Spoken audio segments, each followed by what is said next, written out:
ওদের তো আরও অনেক রাজ্য আছে, তো সেখানে ক্ষমতায় আছে ওরা। তা সেখানে ৩,০০০ টাকা বা ১,০০০ টাকা করে দেখার আগে ওরা মানুষের পাশে মানুষের সাথে আমরা আছি এই বাংলাতে। আপনারা দেখছেন সংবাদ শিরোনাম। দেখলেন তো অনেক কিছু, এবার দেখুন নতুন কিছু। লোকসভা ভোটের দাওয়া বেজে গেছে আর কিছুদিন পরেই বর্ধমান দুর্গাপুরের ভোট। তার আগে আমরা পেয়েছি কাকসার ব্লক সভাপতিকে। দাদা, একদম তার কয়েকটা দিনের অপেক্ষা, তারপরেই আবার লোকসভা প্রস্তুতি কীরকম চলছে এই মুহূর্তে?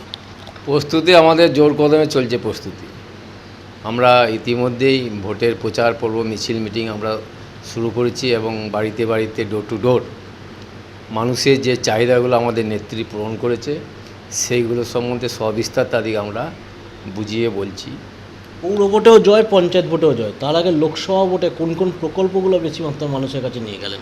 মমতা ব্যানার্জি যে ৭৪ যে প্রকল্প, তার মধ্যে বেশি গ্রহণযোগ্য দেখুন স্বাস্থ্যসাথী, সমব্যথী, আমার কন্যাশ্রী, রূপশ্রী, খাদ্যসাথী, শিক্ষাশ্রী, যুবশ্রী, কৃষক বন্ধু গ্রাম অঞ্চলে, এগুলোই বেশি গ্রহণযোগ্য মানুষের কাছে। আর লক্ষ্মীর ভাণ্ডার তার সাথে যোগ। ১০০ দিনের কাজ নিয়ে তো একটা বিরাট, এখন দিল্লি অবধি সরব হয়েছিলেন, সেই ১০০ দিনের কাজের টাকা ফিরিয়ে দেওয়া হলো। যে লোকসভা ভোটটা হবে, এটা দিল্লির রাজ্যের প্রতি যে বঞ্চনা, সেই বঞ্চনার প্রতিবাদে ভোট হবে। এটা ১০০ দিনের কাজ। তার মধ্যে বিজেপি গত লোকসভা নির্বাচনে এখানে যিনি প্রার্থী দাঁড়িয়েছিলেন, তিনি বলেছিলেন যে আমি যদি জিতি ১০০ দিনের শ্রম বৃদ্ধি করব এবং ১০০ দিনের বেতন বৃদ্ধি করব। উল্টে তিনি যে প্রতিশ্রুতিগুলি দিয়েছিলেন সেই প্রতিশ্রুতিগুলি রেখেছেন, কিন্তু ১০০ দিনের কাজ বন্ধ করে দিয়েছেন। এবং গরিব মানুষের যে বকেয়া টাকা, সেই বকেয়া টাকা পর্যন্ত দেননি।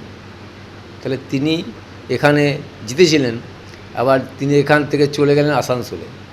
আর দিলীপ ঘোষ দাঁড়িয়েছেন মেদিনীপুরে। মেদিনীপুর থেকে যে প্রতিশ্রুতি উনি রাখতে পারেন নাই, তার পরিবর্তে তিনি বর্ধমান দুর্গাপুর লোকসভা কেন্দ্রে চলে এসেছেন। বিরোধীরা বলছে দিলীপ ঘোষ সারা বাংলার নেতা। যখন বিজেপির সেরকম ২০১৯-এর খেয়ালে যদি দেখা যায়, তখন থেকে তিনি নেতৃত্ব দিয়ে যাচ্ছেন। তাই দিলীপ ঘোষ যেখানেই যাবে সেখানেই জয়লাভ। তাহলে উনি যেখানে দাঁড়িয়ে সংগঠন করে জিতলেন, ওখানে ওকে দাঁড়াতে দিল না কেন? নিশ্চয়ই কোনো খারাপ কাজ করেছে। এই যে ১০০ দিনের কাজের টাকা, তারপর লক্ষ্মীর ভাণ্ডার ৫০০ থেকে ১,০০০ হলো, কিন্তু এই লক্ষ্মীর ভাণ্ডার ১,০০০ হওয়ার পরে বিরোধীরা বলছে ৩,০০০ টাকা তারা সরকার গঠন করলে দেবে। ওদের তো আরও অনেক রাজ্য আছে, তো সেখানে ক্ষমতায় আছে ওরা। তা সেখানে ৩,০০০ টাকা বা ১,০০০ টাকা করে দেখার আগে ওরা। মুখ্যমন্ত্রীর কালকে সভা হয়ে গেল, ব্যাপক জনজোয়ার বয়ে গেল, তাহলে কি একটা আলাদা পাওনা হয়ে গেল ভোটের আগে? নিশ্চয়ই মুখ্যমন্ত্রী যেখানেই যাবেন সেখানেই জনজোয়ার, আর সেখানেই দেখবেন ভোট চুকে যাক, দেখবেন ভোটের জয় যাক। কি বার্তা দিয়ে গেলেন কাল?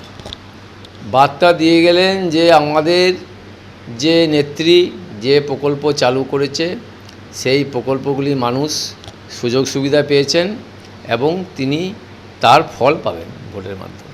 কাকসাবাসীর উদ্দেশ্যে কি বার্তা দেবেন? কাকসারবাসীর উদ্দেশ্যে ভালোই বার্তা দিয়ে গেলেন। পানাগড়তে জনসভায় তিনি পদযাত্রা করার কথা ছিল না, কিন্তু তিনি হারলেন। মানুষ কতটা আশাবাদী যে এই লোকসভাতেও জয় নিশ্চিত? এই লোকসভায় জয় আমাদের এখানে 100% জয়। একদিকে যখন নেত্রী বলছেন কর্মী নয় আমাদের সম্পদ, কর্মীরা আবার বলছে যে লোকসভা ভোটেও সাধারণ মানুষের ব্যাপক সমর্থনে তারা কিন্তু আবার বর্ধমান দুর্গাপুরে আসন জয়লাভ করতে চাইছে।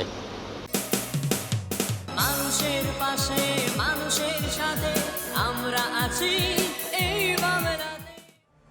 আপনারা দেখছেন সংবাদ শিরোনাম। দেখলেন তো অনেক কিছু, এবার দেখুন নতুন কিছু।